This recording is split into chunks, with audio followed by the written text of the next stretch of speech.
Hello and welcome back. I'm Lisa. And I'm Erin. And this is the Getaways Podcast.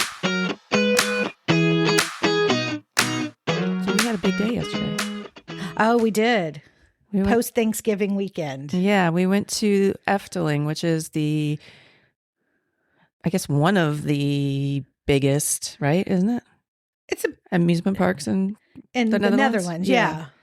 But it's super fun, and we had a great time. It was a little bit crowded, but it didn't rain on us, which was surprising, and it wasn't even terribly, terribly cold. No, it was like for our American listeners, it was in the 50s, so like around 10 degrees, and the sun came out, which is crazy. Behind clouds. It was out for a minute. I witnessed it. I put a picture of it up on Instagram because you don't see that very often, especially this time of year. But anyway, so we are now sliding into the Christmas season. Yes, we're going to decorate the house today. And tomorrow's December 1st. When this airs, it'll be December 1st. Yeah, so. Which is the beginning of the Advent season. Yes. Which leads nicely into our topic today, which is Christmas traditions in Europe. It is. Do you want me to just jump right in? Because Advent is something I did. Well, yeah, but I was just going to say, that's a tradition that we didn't do in the States at all. We started doing Advent calendars since we moved here. Yeah. So if you don't know what an Advent calendar is, it's a box that has 24 little opening doors. And behind each door is usually a chocolate or a toy or something. Like I was going to talk about it, but we didn't do it in America. But we started as soon as we got to Italy. And it starts the Christmas spirit right away in December. Yeah. Okay, so the Advent calendar, it started here in Europe, in Germany. So families started marking the dates before Christmas with chalk lines. So children could have a countdown to December 24th, Christmas Eve. So they would draw chalk lines on the wall or door and they'd erase one each day. So it's kind of like the prison countdown. But instead of counting how many days, you're erasing days. So to get to Christmas. So others would place candles on a homemade stand and they would light a new one every day, which when we went to Denmark for the first time around Christmas, we found Advent candles, which you light every day and it burns down. Right. And there's different ways to do it too, because there's some people do like one candle a week. Yeah. So the first printed Advent calendars appeared in Germany in the 1850s. And in 1903, a Munich publisher created the first commercial Advent calendars. And then after World War II, Dwight Eisenhower brought them back to the United States. So they kind of are in the United States. Do you ever remember seeing them? Well, it's funny because I was talking to my sister about them the other day, and she was talking about that she bought somebody one a few years, or during COVID, I guess. And I don't remember them being there. I mean, I remember traditionally as a kid, we had the Advent wreath and we lit the one candle a week. Oh, you did? Yeah. And so I knew that happened, but I didn't know that you could get candy every day. Right? So the chocolate candy Advent calendars became popular in the 1950s, also originating in Germany, and they became popular across Europe by the 1980s. So today the chocolate calendars are standard in pretty much all European countries, UK, Germany, Netherlands, Belgium, France, Scandinavia. And a lot of people, like markets and stuff, release their own branded version of Advent calendars. But today it's expanded. It's been commercialized. You can get luxury Advent calendars. Dior has one, Rituals, Joe Malone. You can get coffee or tea Advent calendars. You can get cheese calendars. Lisa got her niece a cheese calendar this year. You can get craft beer. You can get craft whiskey. You can get toys. So you can pretty much get any kind of Advent calendar you want. And you just open the door. When we lived in Torino, there was a living Advent calendar that we'd walk down to the piazza every day and watch them open the door to a scene. But they're also not just for people. Rex gets one every year. Rex does get one every year. And it's got little treats in it. And there's some that have toys and some that have treats. But anyway, it's very fun to all, like at the end of every day during Advent, to sit down and open them all. And then he's just as excited as everybody else. So fun. It's a good tradition. And it really kicks off the Christmas spirit and keeps you in the Christmas spirit every day. It's something we look forward to every night after dinner. All right. You want to do another one, or you want me to take over? You can take over. So a lot of our Christmas traditions come from Germany. Originally started in Germany. Like they started the Christmas tree. But this one I had not heard. And it is I've seen them, but I didn't know the backstory. Have you seen pickle decorations to go on your Christmas tree? No. Okay. So the idea, or it started in Germany where you would, like the parents would decide they're going to get 5 gifts for everybody. So there started a tradition where they would hang a pickle on the tree, and whoever found the pickle got an extra gift. Huh? So, but if you start, because I noticed it yesterday at Efteling, there was lots of pickles. There were? Yeah. So they do that here. Well, I think it's just kind of become a thing that you put a pickle on a tree, but that should be a song. But yeah, so it was like the child who could, the parent who could hide them the best, and then the child who could find it, they were given an extra gift. Did they use real pickles? Originally. Okay. Yeah, but now I think that's a little too stank, so they probably use the made, and some of them were glass. Like the ones we saw yesterday, I think were like made out of glass, but I'm sure you can find any kind of pickle you want. So do you think the pickle was the origin of Elf on a Shelf? You mean the hiding and finding? Yeah. Oh, maybe. But it's also, that was a Santa thing too, I think, because it was supposed to be like, he could be anywhere and like see you do something terrible. Traumatized my child as a child. Well, it's a weird thing to think somebody's watching you all the time. Oh. I think that's creepy. Well, that's a weird fact. Thank you for bringing that. Should we try that this year? Because, Dylan and I both love a pickle. Yeah, and I shan't even look.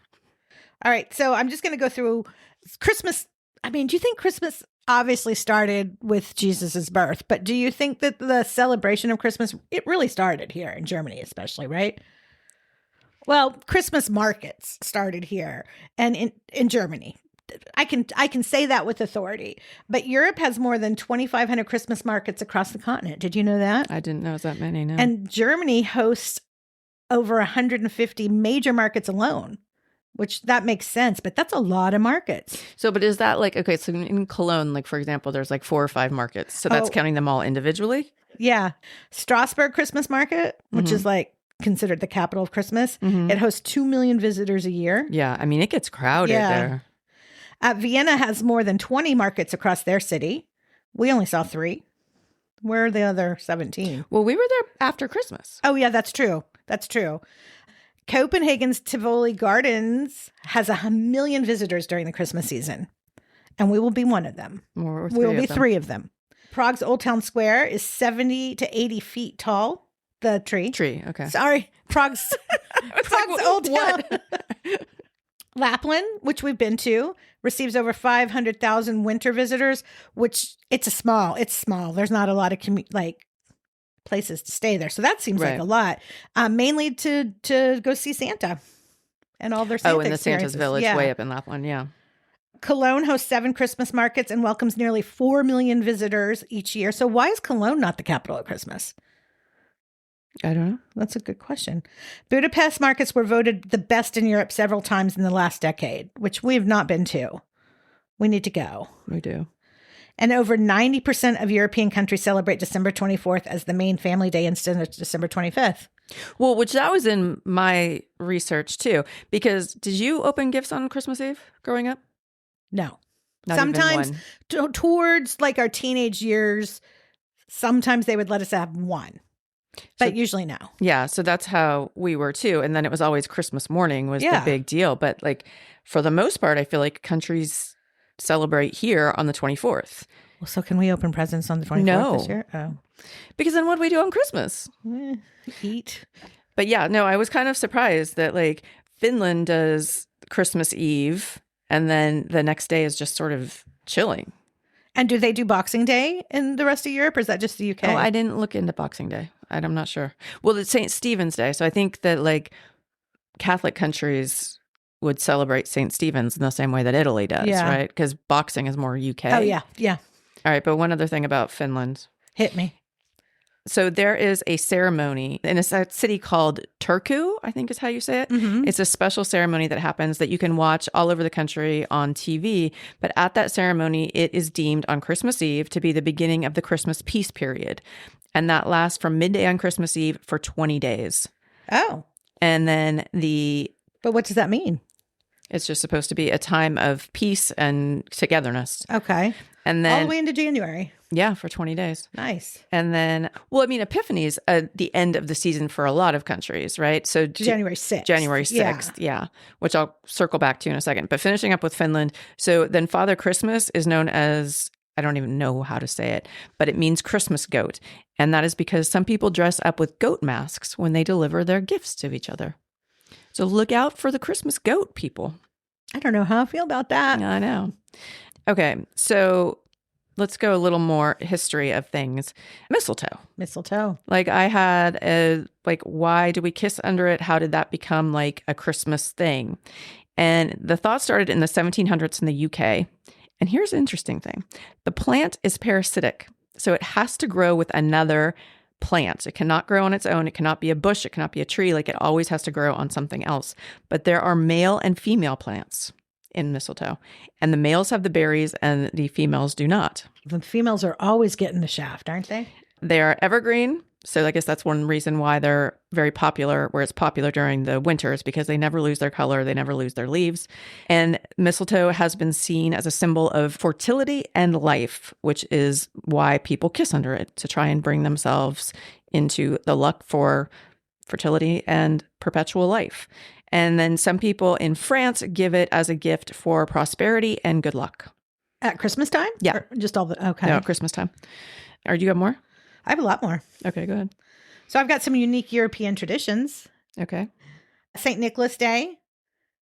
Well, see this, I did some research and it said St. Nicholas Day is celebrated on December 6th in Germany, Austria, Belgium, and the Netherlands, where the children wake up to small gifts and chocolate left in their shoes. Well, it's the night of the 5th is like when he comes. That's like the night so they leave all the shoes out. And then the 6th they wake up. Yeah. So it's not just here. At the grocery store down the street, Albert Heijn, they have almost like a little tiny kids cubby holes. Mm-hmm. And the kids can ask for these paper shoes and they can write their names on them and stick them in the cubby holes. And on December 6th, they get to go back and pull out their shoe and see what St. Nicholas brought for them. They do it at Lidl too. They do? Yeah, I think it's like a normal thing around here, but I just noticed it this year.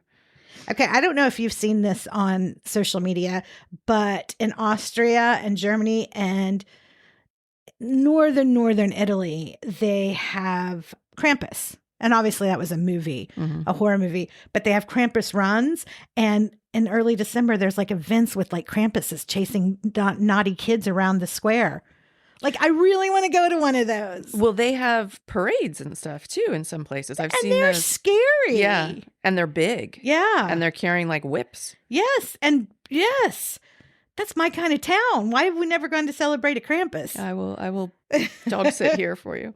All right. There's a Czech tradition of shoe tossing. Have you heard about that? No. So it predicts whether a woman will get married or move in the coming year.